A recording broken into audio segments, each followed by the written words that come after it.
Good morning, George. Good morning, sir. How you doing this morning? I'm doing well. Good morning, everyone. Welcome to Coffee with George and Phil, here to help you become the best version of yourself and improve your business. Whether you found yourself out of shape, struggling in a dead end job or job transition, or your business is struggling, we are your hosts, George Murray and Ethan Connor. I'm here pinch hitting for Lenny, who is pinch hitting for Phil, to help you move from here where you are today to where you want to be tomorrow. We're so glad you could meet us early this Saturday morning. We do encourage questions in the chat, and we'll try to answer as many as time allows us. George, you seem to be going through co-hosts more than most companies go through employees. Well, that's true, but I like to try to provide a flexible work environment, right? So, we're finishing up our 12-part series today, and of course, we saved the best for last for value with cake and cards, and we'll go in a little bit more detail in a minute. But I want to thank our viewers who are watching us now. We're just on about all kinds of platforms. We're on streaming right now from LinkedIn Live, Facebook Live, and YouTube Live. And we're also on a bunch of podcast platforms, I think over a dozen now, including iHeartRadio and Spotify. So if you are watching this on a pre-record, hit the subscribe button so you get notified for the upcoming shows. So, George, I heard you had a bit of an expedition this past week. Yeah, I took a page out of Robin Williams' book, RV, traveled, took the family, started in Minnesota, and basically traveled through 10 states, 8 days, something like 4,678 miles. I drove them all except for 20 minutes or 30 minutes where my wife kind of pulled in and did it. But it was an experience. I'm blessed because of the fact that I got kids off, two of the three out of the house, and chose to take a week in a condensed area that they couldn't run from dad or mom in discussions. But it was great. We kind of went over to Mount Rushmore, went to Crazy Horse, went over to Devil's Tower, down through the Rockies, in through Utah, down into Grand Canyon, and all these areas we actually stopped and visited. Through Sedona, saw some family and friends and relatives down in Phoenix, came back up to the Petrified Forest and the Painted Desert, saw some family and friends in Oklahoma, and then came back up. And yeah, believe me, it was an experience nonetheless. Well, it looks like you had a fun trip. Before we move any further forward, we'd like to thank our new sponsor, Global HR Research. They are better by every measure, as highlighted by their three pillars: better data, better technology, and better teams. They're 100% US based with proprietary technology, and they have a team committed to customer excellence. Yeah, Global Human Resources. We actually had Kim Reese on the show a couple of weeks ago, basically talking about one of my chapters and topics. And this company is really helping companies, navigate these struggles with getting people in, getting the right people in, getting their backgrounds, all in a timely fashion. I guess speed to market, especially bringing in talent in organizations, is one of the things that they do best.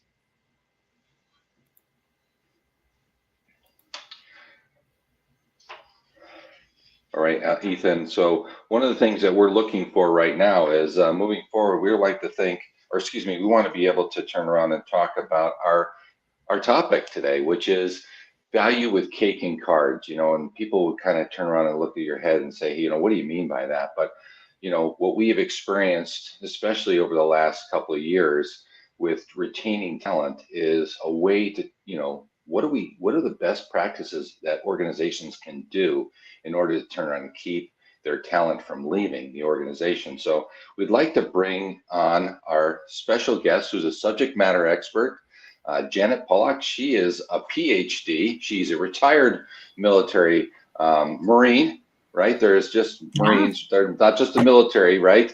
But she's a speaker, an executive coach, and she's the author of, if I can get it right here, The 7 Mistakes of New Managers Make. So welcome to the show, Janet. Oh, thank you so much. It's a delight to be here, George. I appreciate it. So, Janet, let's just get things started right away. In your book, The 7 Mistakes New Managers Make, what is it specifically that managers do that comes to recognition that would be considered a mistake, and what can they do to turn that around? Well, I think their big mistake is not doing it. or doing it with platitudes that don't have impact. So it's easy for me as a manager to say, Ethan, great job. You finish a podcast, you finish a presentation, you do some data analysis for me. Wow, you knocked it out of the park. But that's not meaningful and it's not actionable. What did you do that caused you to knock it out of the park? And so what I argue in my book is, how do you be specific? And how do you describe the impact that somebody had? So, for example, Ethan does a great job on some data analysis, and I talk about the thoroughness that data did when that Ethan did when he did the analysis, and then more importantly, the impact that it had.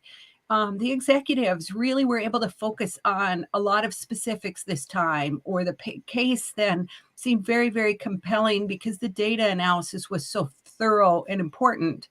And so thinking about recognition from both an impact and a specificity makes recognition so much more powerful.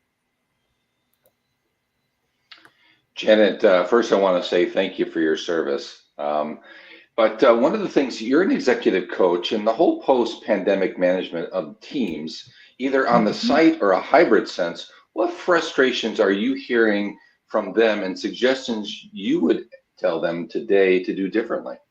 Yeah. Well, I think that we are all experiencing Zoom or Teams fatigue. This constant being on calls day after day after day. Executives are struggling with how to get their people back into the office.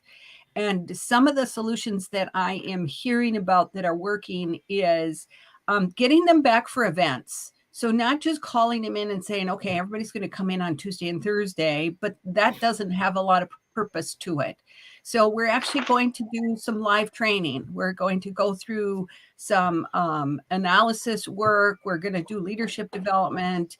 I'm doing a lot more live sessions now than I have, of course, since back before COVID. And what we know is live sessions, when you're talking about employee development, are much more impactful than doing it on this kind of remote Zoom kind of format.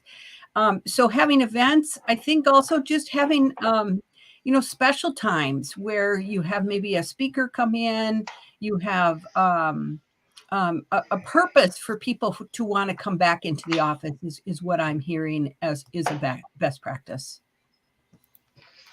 So as you can see, George and I are in two different of the 5 categories of workforce.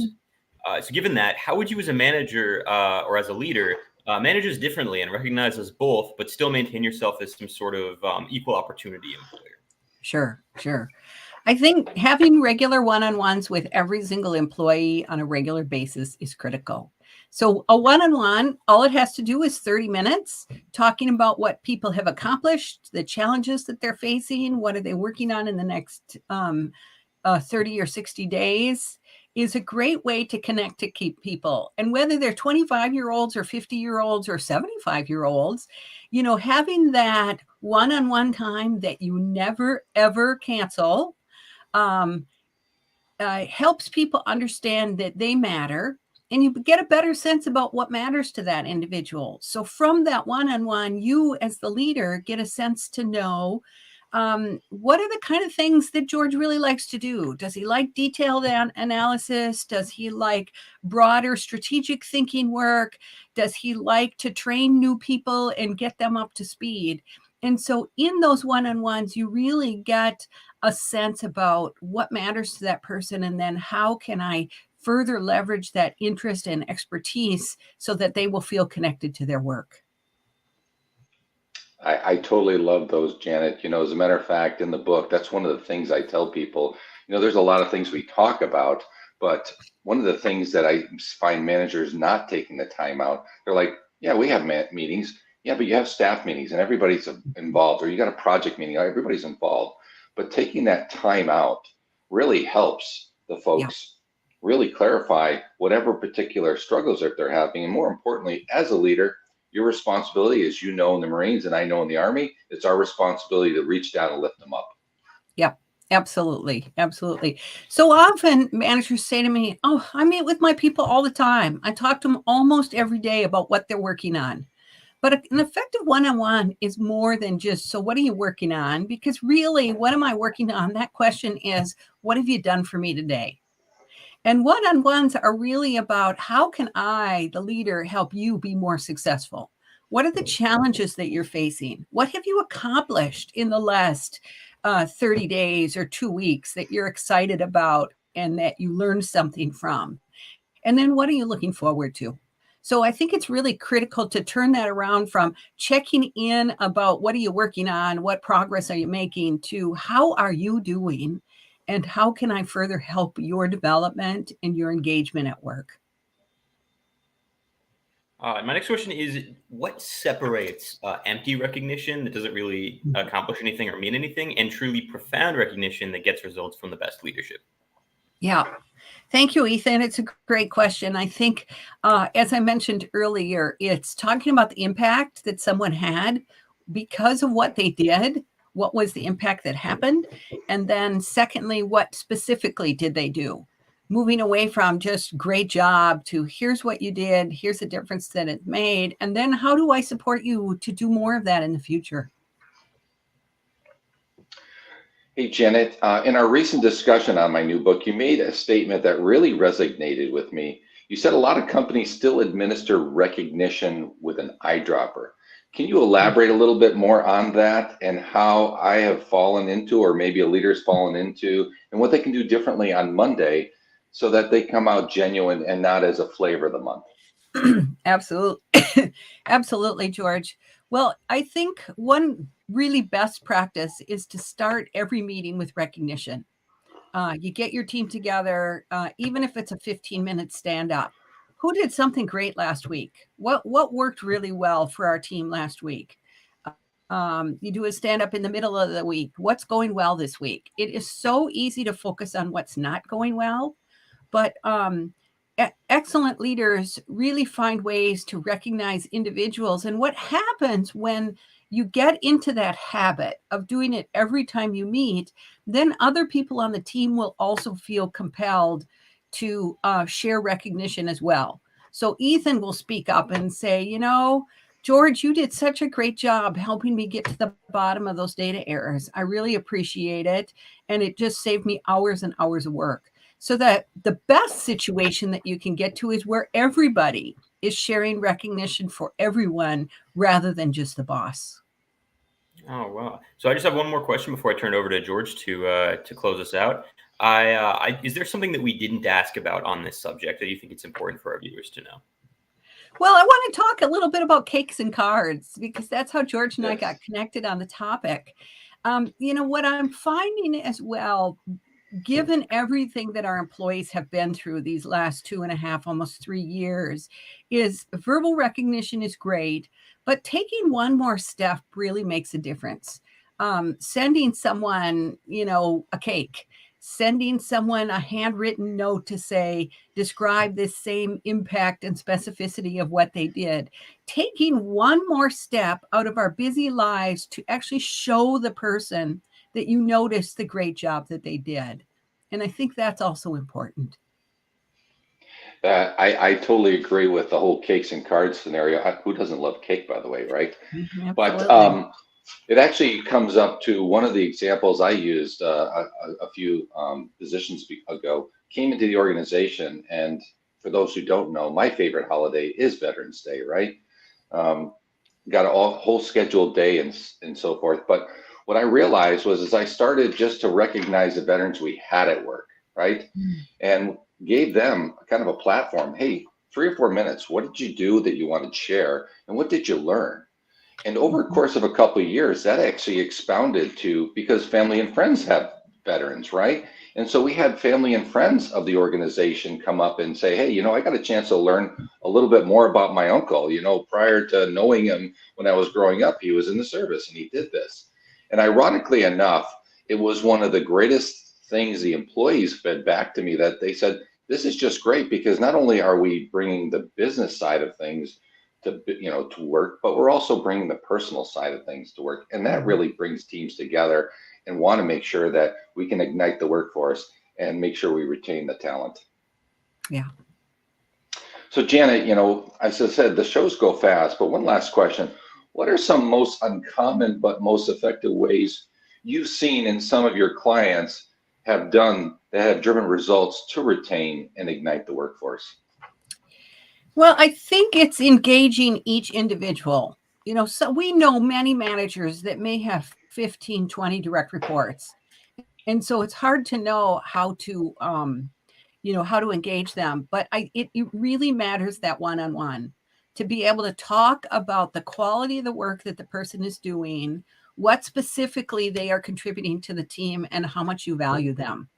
Imagine if you started doing that on a regular basis, how engaged, because so oftentimes people leave. And George, you and I talk all the time to people that left organizations because they didn't feel valued. They didn't feel like that their work mattered. And doing work that matters right now really matters around retention. So engaging them, having that conversation. What I hear from managers is, I'm afraid to have those conversations because I don't know what they'll say. And what if I can't answer them? What if somebody says, I need a promotion, and if I don't get a promotion, I'm going to leave? Well, at least you know that. Maybe you can't offer them a promotion yet, but you can at least open the door and start a conversation about, so what is it about the promotion? Is it the stature of a different title? Is it the money? Or do you want more responsibility? Getting to the bottom of that helps you figure out what it is that really will matter to that individual. And then you can start to deliver that. I totally agree with, this is where the leader has 2 ears and 1 mouth for a reason, right? They need to listen. So ironically enough, to that point, just a couple of months ago, we had a person that potentially was going to leave. And the only reason that they were wanting to leave was they weren't learning enough. They wanted to learn more. So we developed kind of an overall plan for the next 3 or 4 months to get to the next level of skill. And boy, you want to talk about performance change and turnaround, and that literally made them happy. Yeah. Great example, George. Thanks. Well, Janet, it's been a pleasure speaking with you. Thank you for showing up early on a Saturday morning. Thank you so much. Great conversation. We do appreciate it, Janet. Thank you. So we want to first off thank Janet, and for people who are out there struggling. Janet helps executives and she helps teams, and she wrote this great book, The 7 Mistakes New Managers Make, and I highly suggest getting it out on.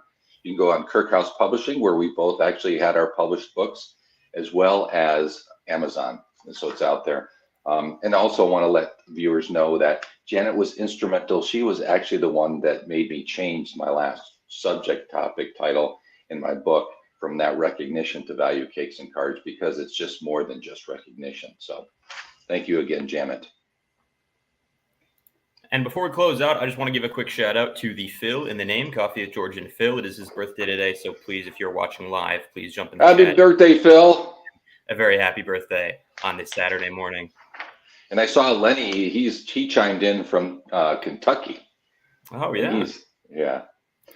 So we want to what we want to do is we want to turn around and talk about our next show, which is showing up on LinkedIn for September 3rd, 8 a.m. on Saturday morning for those people. And we're going to find out how our profile up to snuff. If we're in job transition, are we making sure that it's got all the right avenues? And again, we're going to have a subject matter expert. So until then, we wish you guys a great weekend and a great week ahead, and achieve forward and get better.